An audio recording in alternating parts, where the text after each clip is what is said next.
Hello बच्चों, आज हम स्टार्ट करेंगे unit second kinematics class 11th के लिए। अब तक हम कॉपी पेन पे पढ़ रहे थे, आज से हम ब्लैक बोर्ड पे टीचिंग शुरू करेंगे और मुझे जरूर यकीन है आपको पसंद आएगा। चलिए, यूनिट सेकंड काइनेमेटिक्स। सबसे पहले इसमें हमें पढ़ना है what is rest and motion. Rest and motion के पढ़ने के लिए मान लीजिए मैं कंसीडर कर लेता हूं, let us we have a boy, we have a boy, clear. He have a, एक और बॉय है हमारे पास, उससे इसकी दूरी है 5 मीटर, क्लियर। एक ट्री है हमारे पास, उससे इस बॉय की दूरी है 6 मीटर, क्लियर। और एक कार है, गाड़ी कोई, और उससे इस बॉय की दूरी है 10 मीटर। अब अगर ये बॉय, ये लड़का यहीं खड़ा रहता है तो ये 5 मीटर चेंज नहीं होगा, ये 6 मीटर चेंज नहीं होगा, ये 10 मीटर चेंज नहीं होगा।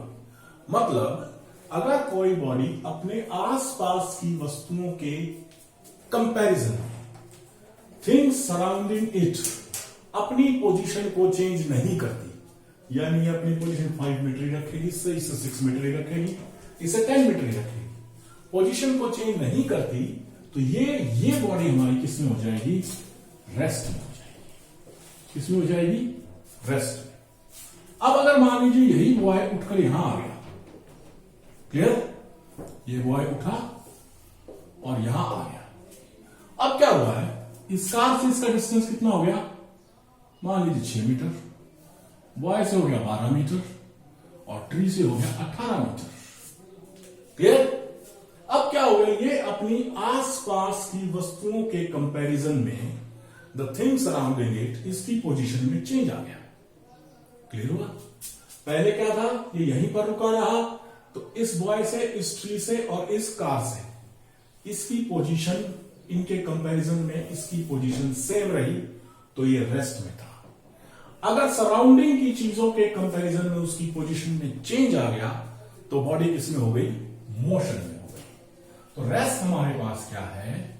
Definition of rest, if a body does not change its position with respect to its surrounding, surrounding के रेस्पेक्ट में पोजीशन चेंज नहीं करती, then it is in rest, then it is in rest। तो ये किसमें हो जाएगी? रेस्ट में हो जाएगी। जैसे ही बॉडी यहां से यहां आई, सॉरी बॉय, तो क्या हुआ, इनके रेस्पेक्ट में पोजीशन चेंज हो गई। पोजीशन चेंज हो गई, इसका मतलब ये बॉडी किसमें आ गई? मोशन में आ गई। तो मोशन की डेफिनेशन क्या है आपके पास? What is motion? मोशन का मतलब ये है, अगर कोई ऑब्जेक्ट अपने सराउंडिंग की बॉडी के रेस्पेक्ट में अपनी पोजीशन में चेंज करता है, तो वो क्या हो गया? मोशन में हो गया, क्लियर है। सिर्फ एक चेंज करना है, if a body change its position with respect to surrounding, if a body change its position with respect to surrounding, आसपास की चीजों के मुकाबले में, then it is called in motion। तो ये हमारी किस में कहलाएगी? मोशन में कहलाएगी। तो हमारे पास क्या आ गया, बॉडी चेंज कर रही है अपनी position with respect to surrounding, तो वो किस में आ गई? मोशन में आ गई। अब एक क्वेश्चन बताओ जरा आपके लिए, एक क्वेश्चन है आपके लिए, रेस्ट एंड मोशन साथ साथ, क्या कोई बॉडी रेस्ट और मोशन में साथ साथ हो सकती है? साथ साथ का मतलब क्या है? क्या रेस्ट और मोशन रिलेटिव है? रिलेटिव का मतलब एक साथ हो सकते हैं क्या? हो सकता है? सोचो।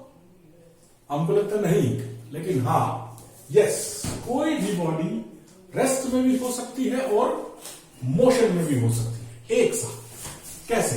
तो देखिए एक बार, मान लीजिए आप किसी ट्रेन में बैठे हैं, you are in a train. अगर आप ट्रेन में बैठे हैं, आप किसी ट्रेन में, you are in a train, ठीक है, तो जाहिर सी बात है ट्रेन में आपके साथ भी को पैसेंजर भी है ना, को पैसेंजर। तो अब क्या है, आपके और को पैसेंजर के बीच का डिस्टेंस सेम, मान लीजिए 1 मीटर, लेकिन बाहर जो भी चीजें हैं सराउंडिंग में, उनके कंपैरिजन में आपका डिस्टेंस चेंज होता जा रहा है ना। आप ट्रेन में भिवानी से बैठे तो को पैसेंजर के बीच की दूरी तो 1 मीटर ही रहेगी। भिवानी से रोहतक चले गए तो बाहर की चीजों के रेस्पेक्ट में आपकी दूरी कितनी होगी, लगभग 50 मीटर। डिस्टेंस चेंज हो गया तो क्या हो गया, आप अपने को पैसेंजर के साथ तो किस में है, रेस्ट में, को पैसेंजर के साथ किस में है, रेस्ट में। लेकिन आप क्या है, बाहर की चीजों के लिए सराउंडिंग के साथ किस में है, मोशन में। क्लियर? इस तरह से हम क्या कह सकते हैं कि रेस्ट और मोशन दोनों क्या हो सकते हैं, साथ साथ हो सकते हैं। चलिए नेक्स्ट पढ़ते हैं बाबा, हमारे पास जो नेक्स्ट है इसमें, अब पढ़ते हैं व्हाट इज दिस काइनेमेटिक्स। अब आपको रेस्ट और मोशन तो समझ में आ गया, अब हमारे पास समझ में आएगा व्हाट इज द काइनेमेटिक्स। चलिए, नॉर्मली हमारी मैकेनिक्स को हम 3 पार्ट में डिवाइड करते हैं। पहला है स्टैटिक्स, सेकंड है आपके पास डायनामिक्स, और थर्ड है आपके पास काइनेमेटिक्स। थर्ड क्या है आपके पास, काइनेमेटिक्स। ठीक है, तो हम क्या करेंगे, इन दोनों चीजों को हम डिफाइन करते हैं। स्टैटिक्स क्या है, that which study body in rest। Statics क्या है, that which study body in rest। Dynamics क्या है आपके पास, that which study body in motion without cause. Without cause, जो बॉडी मोशन को स्टडी करता है बिना उसके कॉज को बताए हुए, कॉज को नहीं बताता। काइनेमेटिक्स क्या है, that study body in motion with cause. Cause के साथ स्टडी करता है, वो हमारा क्या है, काइनेमेटिक्स। तो हम क्या पढ़ेंगे इसमें, हमारा कॉन्सेप्ट है काइनेमेटिक्स। अब तक हमने पढ़ा है रेस्ट एंड मोशन, अब आगे हम पढ़ेंगे इससे आगे की बात। क्लियर है? चलिए आगे। ये एक बड़ी यूनिट है हमारे पास थोड़ी सी, और धीरे धीरे आप पता है क्या, ऐसी सिचुएशन में पहुंच रहे हैं कि अब हम अपने आसपास की फिजिक्स को स्टडी करना शुरू करेंगे। Now we will study the physics around us, जो हमारे आसपास घटित हो रहा है। आप एक चीज कंफर्म है, जिस दिन +1 की फिजिक्स पूरी होगी, कंप्लीट हो जाएगी, उस दिन आप लोग अपने आसपास की प्रत्येक चीज का, प्रत्येक कॉज का, प्रत्येक हैपनिंग का, you will answer what is the reason behind every happening. आपके आसपास जो भी हो रहा है, आप सबका क्या कर देंगे, रीजन बता सकते हैं इजीली। चलिए, डिस्टेंस एंड डिस्प्लेसमेंट अगला टॉपिक है हमारा, डिस्टेंस एंड डिस्प्लेसमेंट। चलिए, मान लीजिए आपको ए से जाना है B point, you need to go from A to B. ठीक है, आप सीधे चले गए ए से बी, डिस्टेंस है 10 किलोमीटर। लेकिन एक और रास्ता लिया ए से सी, सी से बी। इधर गए आप 8 किलोमीटर, इधर गए आप 4 किलोमीटर। बात तो वही है, क्या हुआ है, ए से बी पर पहुंच गए आप, ठीक है, लेकिन एक बार ए से सी 8 किलोमीटर, सी से बी 4 किलोमीटर, तो आपने दोनों बार, एक बार 10 किलोमीटर दूरी तय की, एक बार 8 10 5 4, कितनी 12 किलोमीटर। तो फर्स्ट आपका 10 kilometre, this is your displacement. Second आपका 8 + 4 = 12 kilometre, this is your distance. समझिएगा। अब मान लीजिए एक और आदमी है, वो गया यहां ए से डी पर, डी से ई पर और ई से बी पर। क्लियर? ए से डी 6 किलोमीटर, ये 10 किलोमीटर और ये फिर 6 किलोमीटर। तरीका वही है, जाना है ए से बी तक।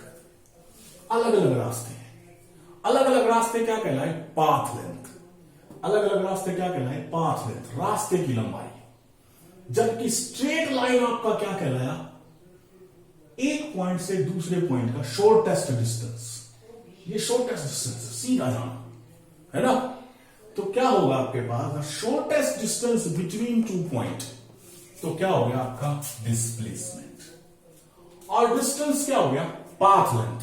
अब पाथ तो कोई भी हो सकता है, यहां से गए, यहां से चले जाओ, या यहां से चले जाओ, लेकिन शॉर्टेस्ट रास्ता क्या है? सीधा जाना। तो आपके पास डिस्प्लेसमेंट तो क्या हो गया? Shortest path. क्लियर? और डिस्टेंस क्या हो गया?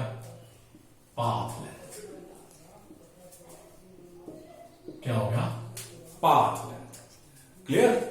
तो डिस्प्लेसमेंट की डेफिनेशन अगर आप लिखें तो आप डिस्प्लेसमेंट को क्या लिखेंगे? It is the shortest path between 2 points. Clear? Distance की डेफिनेशन क्या लिखेंगे आप? It is the actual path length covered by a body। Actual रास्ते की लंबाई जो कवर की है किसी बॉडी ने, वो हमारी क्या कहते? तो शॉर्टेस्ट पाथ स्ट्रेट लाइन ही होगा, इसके अलावा और कोई पॉसिबल नहीं है। पाथ लेंथ कोई भी हो सकता है, दाएं बाएं ऊपर नीचे कहीं से भी आप जाओ, वो क्या हो गया? Distance. Now we will cover difference between distance and displacement. Difference करेंगे। चलिए,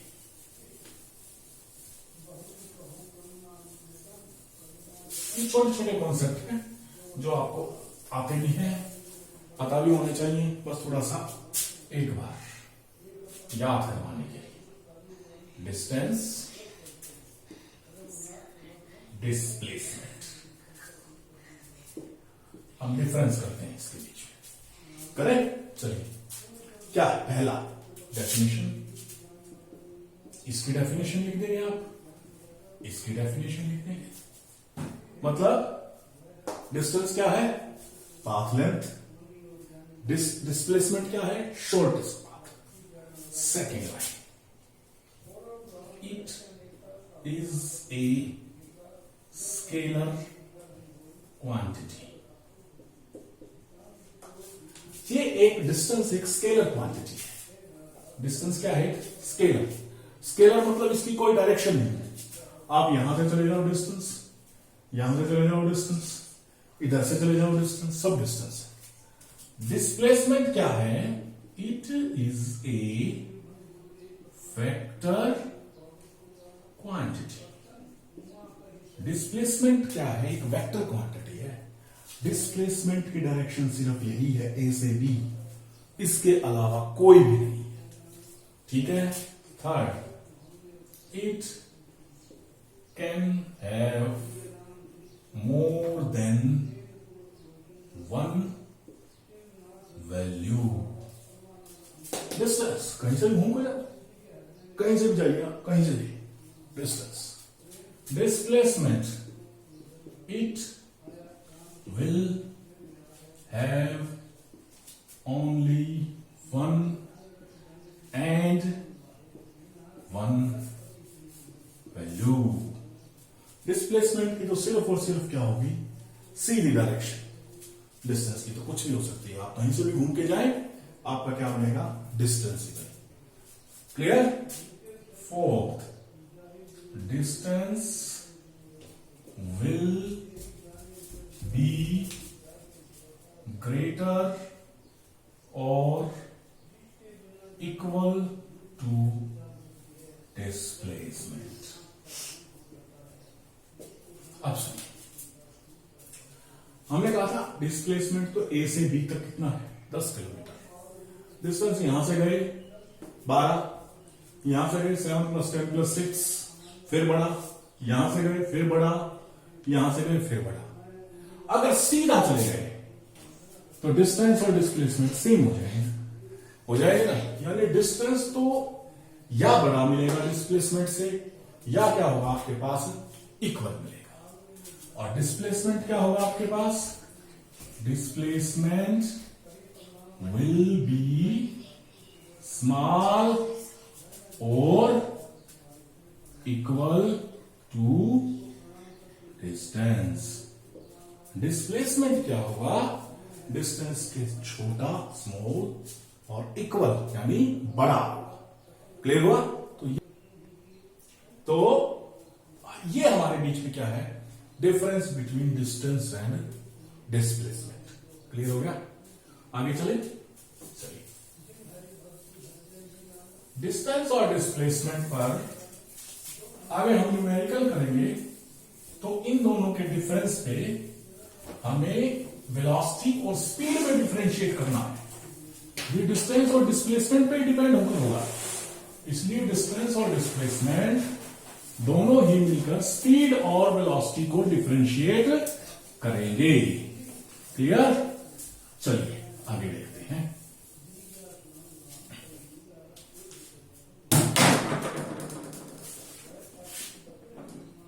यूनिफॉर्म मोशन।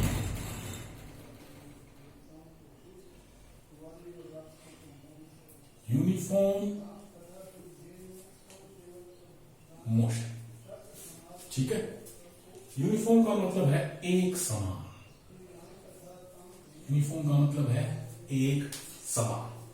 चलिए मैं एक एग्जांपल लेता हूं, पोजीशन, ठीक है। यहां लिख दिया मैंने टाइम।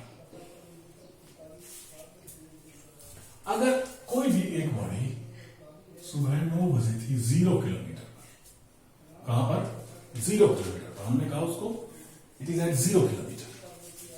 10 बजे है वो 10 किलोमीटर पर, 11 बजे 20 किलोमीटर पर, 12 बजे 30 किलोमीटर पर, 1 बजे 40 किलोमीटर पर, 2 बजे 50 किलोमीटर पर। ठीक है। अब देखिए time interval 1 hour, 1 hour, 1 hour, 1 hour, 1 our.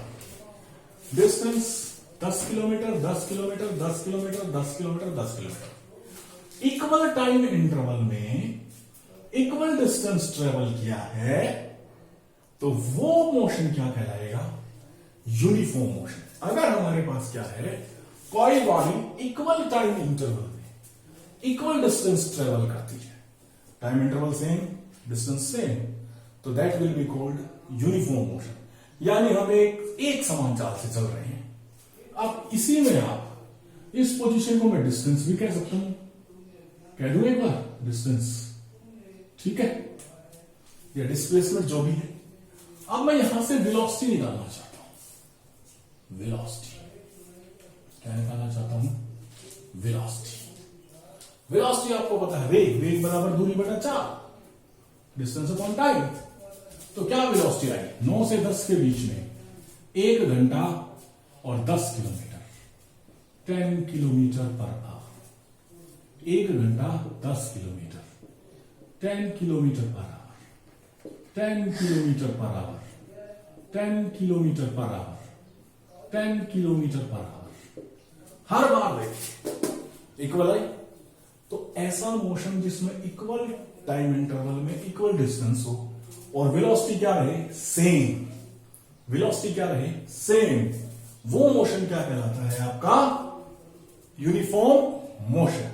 वो मोशन क्या कहलाता है आपका, यूनिफॉर्म मोशन, एक समान motion. If equal distance in equal interval of time, हर घंटे में 10 किलोमीटर या 20 किलोमीटर या 30 किलोमीटर, लेकिन हर घंटे में सेम रहना चाहिए, then motion will be uniform motion. Motion क्या कहलाएगा, uniform motion. In this motion, इस मोशन में वेलोसिटी रिमेन सेम। इस मोशन में क्या होगी, वेलोसिटी क्या रहेगी, सेम। पोजीशन को मान लीजिए मैं एक्स से डिनोट कर देता हूं, टाइम आपको पता है किससे, टी से, ठीक है। पोजीशन किसका, एक्स से, टाइम टी से। तो अब हमें ग्राफ बनाते हैं, क्या बनाते हैं, ग्राफ,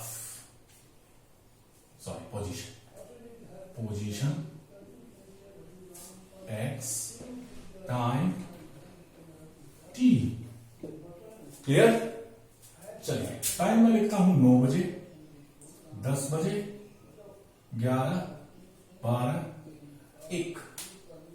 पोजीशन लिख दी मैंने 0 kilometre, 10 kilometre, 30 kilometre, 40 kilometre, 50 kilometre. चलिए 9 बजे बॉडी कहां, 0 किलोमीटर। 10 बजे बॉडी कहां, 10 किलोमीटर। ये 10 बजे टाइम, ये हो गया पॉइंट, हो गया 20 किलोमीटर, ये हो गया पॉइंट, हो गया, ये हो गया पॉइंट, ये हो गया पॉइंट। अगर सभी पॉइंट्स को मिला दिया, कैसा ग्राफ आया, स्ट्रेट लाइन। कैसा ग्राफ आया, straight line. Means uniform motion में पोजीशन एक्स और time T, graph is straight